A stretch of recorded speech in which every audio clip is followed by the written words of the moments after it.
changing themes now from the first review. We gone from Titan falling into firmly squashed red pace to a backpack-wearing bear and a wisecracking, smart-aleck bird that sounds like a kazoo collecting puzzle pieces with eyeballs.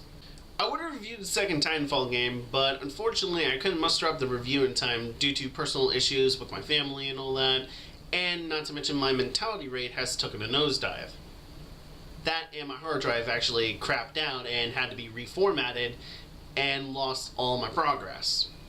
So, I'm thinking that we should probably take a break from the Titans and go on to something different. Aside from free DLC, of course. Either way, onto Banjo Kazooie. I should be looking at Ukulele for this one, but unfortunately, I don't have enough money for it, so maybe at some point in the future I might be considering picking it up.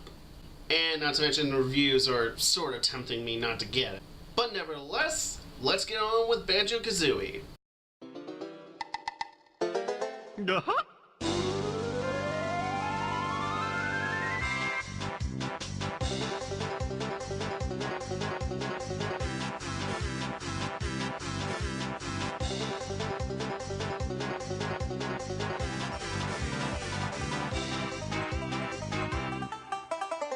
Anyways, what can be said about Banjo Kazooie? One of the best 3D platformers in the genre, and maybe even bigger than the plumber that eats shrooms and flowers for power-ups.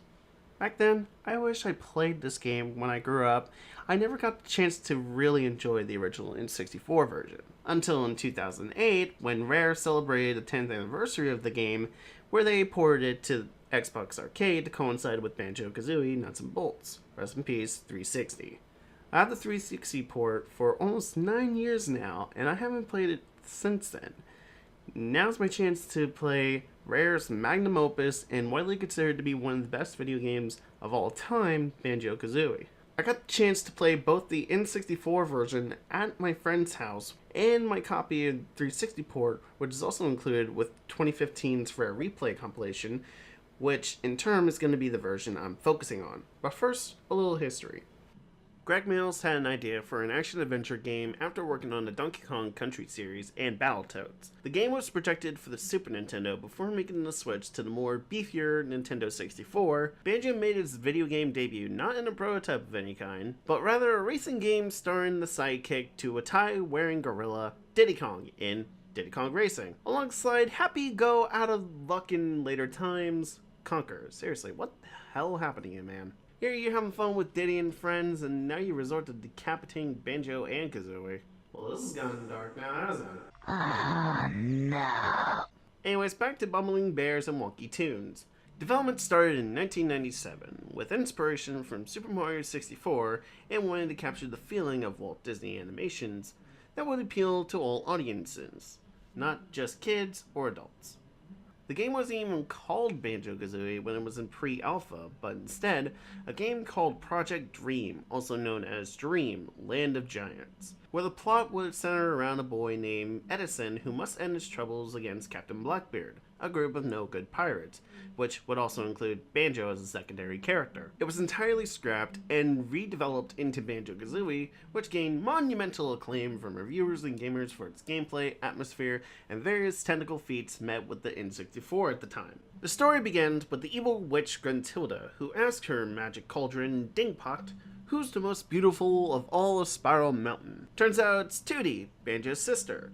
Jealous by her prettiness, Grunty kidnaps her and stuffs her inside a machine to transfer a person's glamour to another recipient created by her bumbling assistant, Klungo.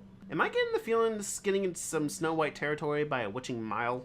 Kazooie hears the commotion going on and proceeds to wake up Banjo and thus set out on their adventures, alongside Bottles, the glorified tutorial character, and Kazooie's source of snarky insults, and Mumbo Jumbo, Grunty's former teacher and all-powerful shaman in the game, to rescuing Tootie and stopping Grunty in her beauty-swapping ways. After going through the many worlds, meeting interesting characters that love to be the victim of a good old case of Kazooie's Tumblr account, Grunty then challenges the duo into Grunty's Furnace Fun, basically breaking the fourth wall and quizzing you about the game's aspects, features, and not to mention everything you have done up to that point, including lovely tidbits about her personal life, like reading big butts and guts, washing her hair with engine oil, and posing in long johns for a magazine shoot.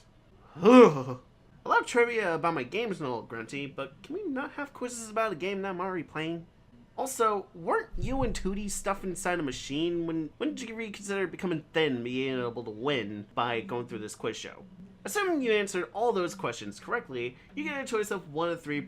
Who cares? Come on, Tootie, no more adventures for today. Afterwards, Grunty realizes she is thwarted, reunites with Tootie in the end, and they all celebrate with a big barbecue. But wait! There's more! What? But we just thwarted Grunty in her evil quiz show, and now we gotta go back inside the castle? Turns out, you need to get everything in order to get the best ending possible. Tootie tells the two knuckleheads to go and defeat Grunty at once.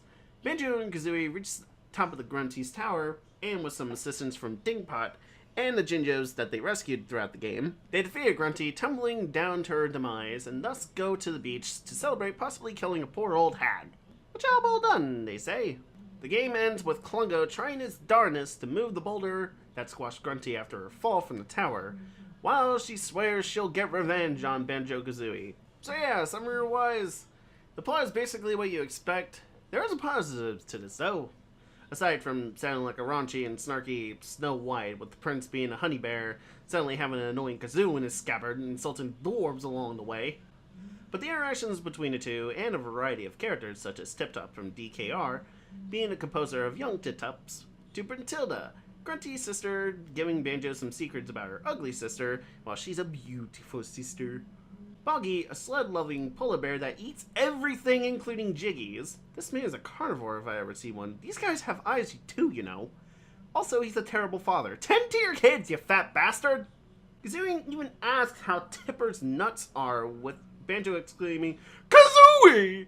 And Grunty insulting him and making fun of Banjo after losing a life. In fact, she's a mad poet and insults Banjo on the fly as you go through the lair. You even get a cutscene after losing all your lives with a beautiful Gruntilda, and Jesus Christ, Tootie, what the hell happened to you? Banjo should have never slept during that day now, because I can't sleep with that mental image in my brain.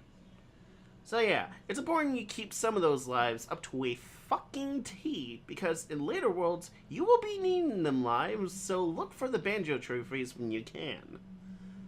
That's one of the litany of collectibles you can get from traveling through the 9 worlds and Grunty's lair. Spiral Mountain is the first stop, which gives a tutorial if you choose to do so, that is. If you feel like a badass like Kazooie, no problem. However, let's sit down and go over the gameplay. The game is simply a 3D platformer, much like Super Mario 64 and Crash Bandicoot. Big shiny MacGuffins to collect, big open worlds to frolic about, enemies to fight, and accessing a wide variety of moves. Banjo and Kazooie is no different, but in terms of how they play, it's a different story. Both of them work together to perform the basic set of moves, such as your jumps, double jumps, long jumps, attacks, air attacks, and lunge attacks. You can also gain other moves via Bottles the Mole, and its dirt holes he pops out of. And suddenly inside a big mechanical fish. Seriously, how in the hell did he hide a molehill in there? And how did he do it with all this guts and all that? Ugh, I don't even want to know. Such as town trotting up slopes and much faster in terms of getting to point A to point B, Wonder Wing giving Banjo invulnerability at cost of gold feathers, shooting eggs, and flying with using up a supply of red feathers, including special shoes to get over piranha swamps, sand eel infested deserts, and bone chilling waters. Also some turbo trotters, which gives Sonic the Hedgehog a run for his money. Most of the abilities you acquire are relegated to certain collectibles, and are even Jiggy exclusive. However, these abilities add to a more versatile duo than, say, the Metal, Invisible, and Wing Caps of Mario 64.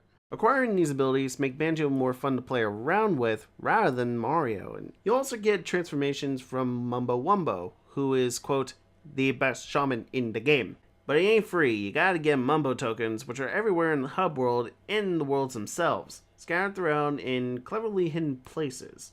Transformations range from an ant, an alligator, a walrus, a bee, and even a pumpkin.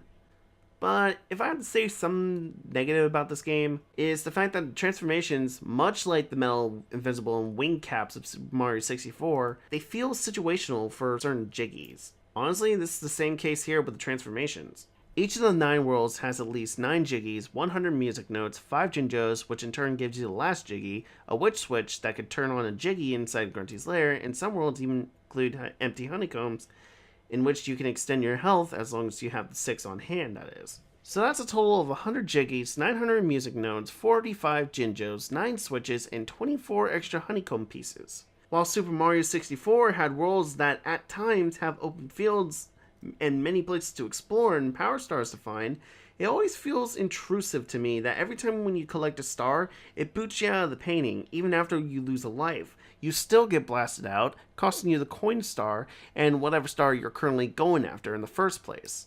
Banjo Kazooie doesn't do that though. If you lose a life, you don't get kicked out of the world you are in, but instead, it places you back to the starting warp point of the world that you already entered in. Meaning you don't lose any progress whatsoever, which encourages multiple playthroughs in my opinion, more so than Super Mario 64. Another thing is the scope of it all, and how each world becomes more lively and colorful. The worlds are more open and in some essence unique in many ways. From climbing up the trees in the many seasons of Click Clock Woods, to flying in the air in Treasure Trove Cove, and running through the sands of Gobi's Valley. Look at the scale and beauty of every world that this game has to offer. In 1998 no less, 2 years after Crash in Super Mario 64, and this was even before the expansion pack for the N64 was even thought of. The Xbox 360 version did update the game's visual fidelity and kept the game at a steady 30 frames per second. The most notable difference is a feature that won't be covered until I get around to reviewing Nuts and Bolts. Or at least Banjo Tooie. And more importantly, the 360 version automatically saves every Jiggy, Note, and Jinjo you pick up. And I welcome that feature because it was around the time I got to Rusty Bucket Bay, things went super brutal difficult mode when I got to the engine room, and if I had to do this on the N64, I had to say goodbye to every single Jiggy that I had. Honestly, I cannot tell you how many times I died in this one world alone, and this was the second to last world, by the way. The water is now poisonous and drains your water meter, more so when you're underwater. These windows look the same, however, certain can be broken if you pay attention, but I didn't during my first run through here, which basically annoyed the living hell out of me, so I had to look up a Wikipedia. These portholes have access to one of the motor switches, and you need to get other 2 switches inside the engine room, which has cogs and wheels, not to mention isometric camera angles, and not to mention, even more so, basically cogs that move around, and if you accidentally land on one of them while one of them is currently, and you don't land your movement right, you don't land your jump, you say goodbye and say hello to that game over screen all over again. And then, once you get a game over, you have to run through the lair, and if you didn't get one of the ding pots or the cauldrons, you basically had to trek all over the lair just to get back to where you were at beginning.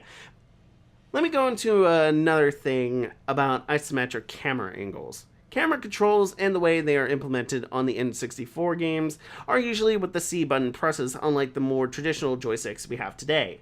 But controllable cameras were still being implemented because they were still new at the time. However, they can be counterintuitive when trying to get a view of the drop shadow just so I know where to land safely.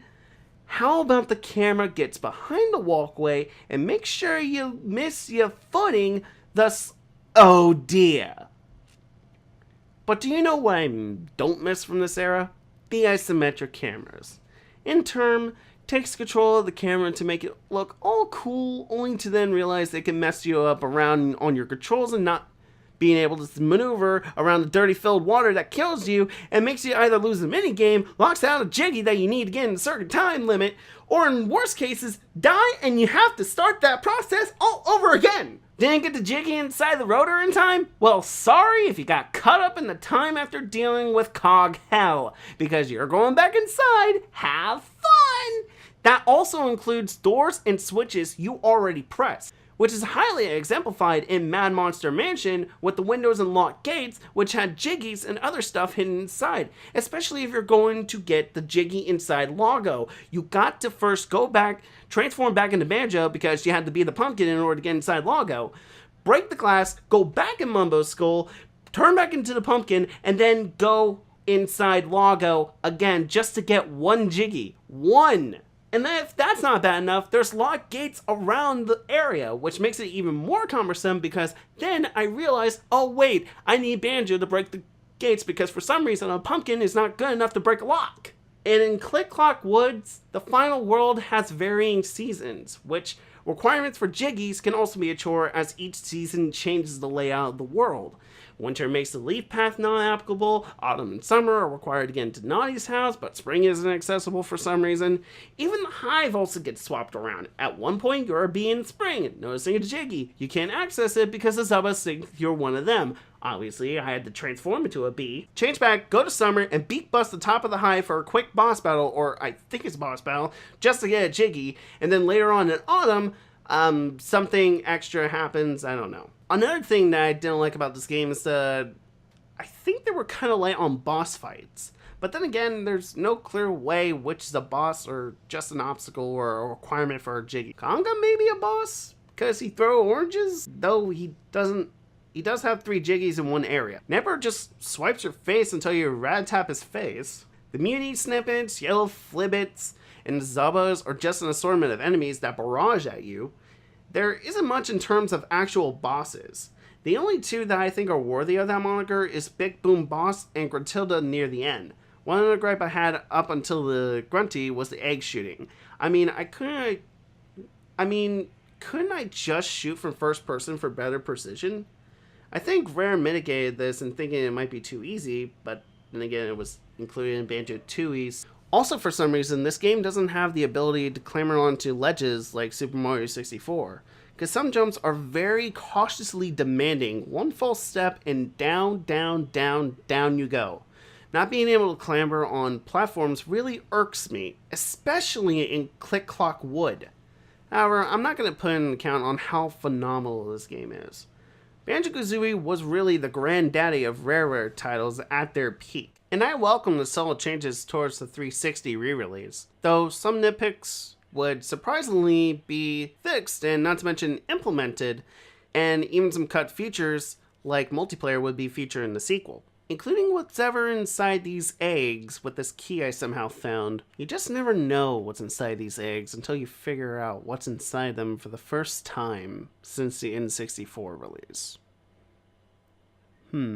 So once again, I just want to say thank you guys for your support, and it's been hard for me to actually do a couple of these takes.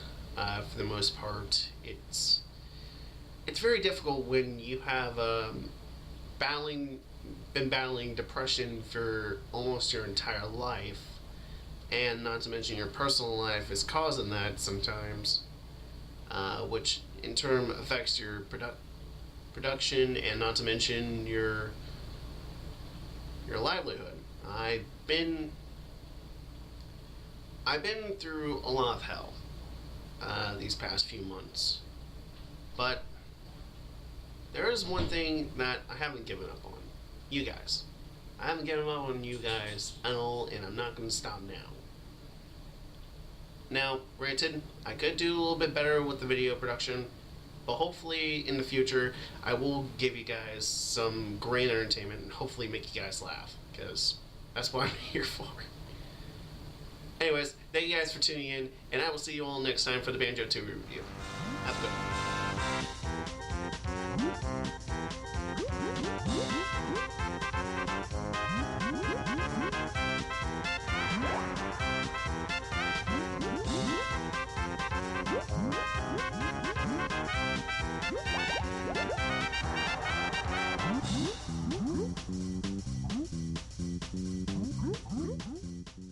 Most of the abilities you acquire are relegated to certain collectibles and are even Jigglypuff.